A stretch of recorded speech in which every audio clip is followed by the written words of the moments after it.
जब घुटनों पे साइनोवियल फ्लूइड जो है कम हो जाता है तो लोग कहते हैं कि ग्रीस कम हो गया है।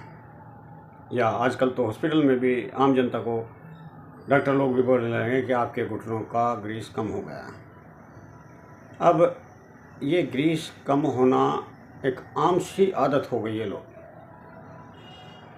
ग्रीस का कम होना एक बहुत बड़ी समस्या बन गई है, क्योंकि आदमी ना तो इसमें चल सकता है ढंग से और ना ही बैठ सकता है। इसमें घुटनों में सूजन आ जाती है और दर्द रहता है और कट कट की आवाज़ इसमें होती है। लोग इसे ही कहते हैं कि ये ग्रीस कम होने के कारण कट कट की आवाज़ आ रही है।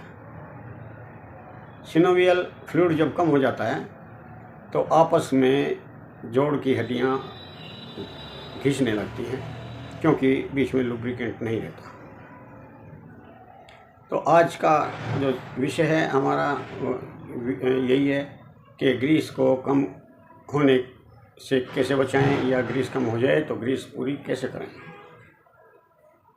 वीडियो शुरू करने से पहले आपसे गुजारिश है कि आप मेरे चैनल को सब्सक्राइब करें और वीडियो को लाइक करें और अपने दोस्तों में शेयर करें। ग्रीस का कम हो जाने पर कई लोग ये कह देते हैं कि ग्रीस दोबारा ये नहीं बनता। ऐसी बात नहीं है। अगर आप प्रयास करेंगे, कुछ चीज़ें छोड़ेंगे, कुछ चीज़ लेंगे, तो आप घरेलू ट्रीटमेंट से भी इसको ठीक कर सकते हैं। लेकिन इसका आयुर्वेद में पूरा ट्रीटमेंट है। इसके उपाय जानने से पहले कारण जानना बहुत ज़रूरी है कि ये होता क्यों है। वज़न का ज़्यादा उठाना या वज़न को उठाने का काम करना, जिस तरीके से कोई मजदूर डेली बहुत ज़्यादा वज़न उठाता है। रात में जागना, रात में बहुत से लोग ड्यूटी देते हैं, या फिर आजकल तो फैशन हो गया है कि रात को 2-3 बजे तक आप मोबाइल पर लगे रहते हैं। इससे वात कुपित होती है और ये जो फ्लूइड है ये सूखना शुरू हो जाता है। इसी तरीके से ज़्यादा चिंता करने वालों को परेशानी आती है, और जो लोग पानी कम पीते हैं उनको भी शरीर में डिहाइड्रेट होकर के ये फ्लूइड सूख जाता है, यानी ग्रीस कम हो जाता है। चोट लगने से भी इसके अंदर सूजन आ जाती है, और सूजन के बाद में आप कुछ मेडिसिन ऐसी खाते हैं जिनसे ये फ्लूइड कम हो जाता है। फास्ट फूड, तला हुआ भोजन, चिंता का करना, या किसी भी प्रकार से आपकी कैल्शियम कम हो जाए, तब ऐसी प्रॉब्लम आपके सामने खड़ी हो सकती है। आपके घुटनों में दर्द रह सकता है, आपको चलने में दिक्कत आ सकती है, और सूजन भी इसमें आ सकती है। आपको जितने भी वातवर्धक चीज़ें हैं या कारण हैं, आहार है, विहार है, इनको छोड़ देना पड़ेगा। यानी कि आप ठंडे स्थान पर ना रहें, ठंडी चीज़ ना खाएं। इनसे बहुत ही ज़्यादा आप परेशान हो सकते हैं।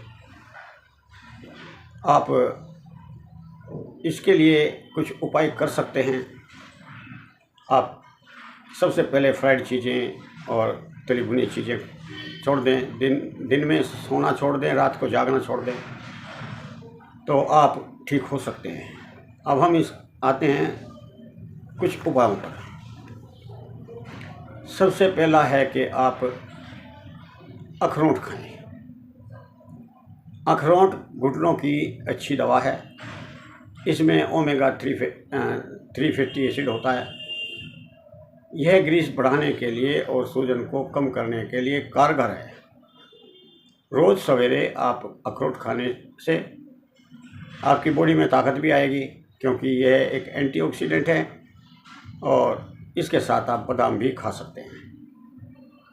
यह आयुर्वेद के अनुसार बल्य है, और यह इसके रोज़ आप सवेरे प्रयोग करने से अखरोट की गिरी को अगर आप रात को भिगोएं और सवेरे खाएं चबा चबा करके अच्छी तरीके से, तो ये बेहतर काम करता है। इसके साथ आप बादाम मिला करके खा सकते हैं। इससे आपका दिल दिमाग दोनों ही बेहतर हो जाएंगे। कुछ दिनों में घुटनों के ग्रीस बन जाएगा। अखरोट में एंटी इन्फ्लामेटरी गुण होते हैं, यानी कि इस सोथर होता है, यानी कि सूजन को उतारता है। इसमें विटामिन ई और विटामिन सी भरपूर है।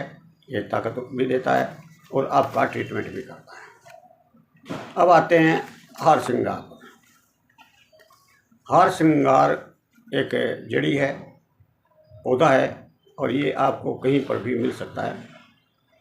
इसके 8-10 पत्ते लें और 1-1.5 गिलास पानी लें। इसे खूब अच्छी तरीके से उबालें और फिर जब ये आधा रह जाए तो आप इसको गुनगुना सा या ठंडा करके पी सकते हैं। ये दर्दनाशक है और अगर आप इसको लेते हैं तो कुछ ही दिनों में आपके ग्रीस पूरा कंप्लीट हो जाएगा। इसमें आप अदरक मिलाने से और ज़्यादा असर करेगा, क्योंकि अदरक पेन किलर है और अदरक के साथ ये ज़्यादा एक्शन करता है। अब आते हैं प्याज पर। प्याज में भी ग्रीस बढ़ाने के लिए कैपेसिटी है। प्याज को अपनी डाइट में मिलाएं। प्याज ग्रीस बढ़ाने के लिए बहुत कारगर है। अगर भोजन में प्याज और हार श्रृंगार का काढ़ा और अखरोट खाते रहें तो आपको कोई परेशानी नहीं रहेगी। इसमें अक्सर हार श्रृंगार जो है वो बहुत ही अच्छी औषधि है। एंटी बैक्टीरियल है, एंटी इन्फ्लामेटरी का है और एंटीऑक्सीडेंट है। यह अर्थराइटिस यानी कि जोड़ों के दर्द में काम आती है और बहुत जल्दी दर्द को कंट्रोल कर लेती है। इसका काढ़ा पीने से जोड़ों का दर्द, सूजन और आपका ग्रीस, इसकी जो समस्या होती है, ये सब ठीक हो जाती है। इसके पत्तों का चूर्ण भी खाया जा सकता है और हार श्रृंगार का अर्क मिल जाता है मार्केट में, तो उसका भी आप प्रयोग कर सकते हैं। 1 चम्मच पत्तों का चूर्ण 1.5 कप पानी में उबाल करके जब वो आधा रह जाए तो आप इसको सुबह शाम दोनों शाम पी सकते हैं। और हार श्रृंगार के तो फूल का भी अगर आप लेप करते हैं जोड़ों पर तो उससे सूजन उतर जाएगी और दर्द बंद हो जाएगा। आपकी ग्रीसिंग ठीक रहने लगेगी। आप मेथी के दाने का प्रयोग करें। मेथी आप रात को भिगोएं। 1 चम्मच मेथी काफ़ी है और 1 कप पानी में डाल दें। सवेरे उनको निकाल करके खाएं और चबा चबा करके खाने से आपको दर्द में, सूजन में और चलने फिरने में जो परेशानी आती है वो ठीक हो जाएगी। लहसुन वाला दूध। आप लहसुन का दूध अगर नहीं भी आपके घुटनों में दर्द है या आपका ग्रीसिंग ठीक है तो भी 45 साल से 50 साल के बाद 45 में या 50 में आप इसको लहसुन का दूध बना करके रोज़ पिएं। अब किस प्रकार से बनाएंगे लहसुन का दूध? कई लोग चौंक जाते हैं, क्या ये दूध को फटेगा नहीं? मैं कम से कम 15-16 साल से ले रहा हूँ। मई और जून में हम नहीं लेते क्योंकि इसकी तासीर गर्म होती है। तो दूध में 3-4 कली, आप जितना दूध पीना है उसमें 3-4 कली थोड़ा सा कूट करके उसके ऊपर की जो पन्नी सी होती है वो उतार कर उसमें पका लें और इतना पकाएं कि लहसुन गल जाए। अगर आपको लगता है कि दूध ज़्यादा गाढ़ा हो जाएगा तो आप उसमें थोड़ा सा पानी मिला करके उबाल सकते हैं और उबालने के बाद जब पीने लायक हो जाए तो आप उसको स्वाता स्वाता पी सकते हैं। जिस प्रकार से लहसुन का दूध बनाकर पीते हैं उसी प्रकार आप हल्दी का दूध बना सकते हैं। 1 गिलास में आधा चम्मच हल्दी मिला करके आप पिएँ तो आप नज़ले जुकाम से, कफ के रोगों से, वात के रोगों से काफ़ी आराम मिलेगा। आप पनीर लें, दूध लें, दही लें, यानी कि मिल्क प्रोडक्ट, हरी पत्तियों का साग खाएं और सब्जी लें, पिस्ता, बादाम लें, अंडा और मछली खाएं। आप हल्दी और अदरक का ज़रूर प्रयोग करें अपने भोजन में और व्यायाम करें। व्यायाम करने वालों को ये प्रॉब्लम नहीं आती। आप धीरे धीरे घूमें, फिर बाद में तेज चाल चल सकते हैं। आप थोड़ी बहुत साइकिलिंग करें और वज़न अगर आपका बढ़ा हुआ है उसको कंट्रोल करें। अगर दर्द तेज है तो आप ठंडे और गर्म पानी की सिकाई कर सकते हैं। मेन चीज़ इसकी एक है कि आप लास्ट में मैं बता रहा हूँ, बहुत महत्वपूर्ण है,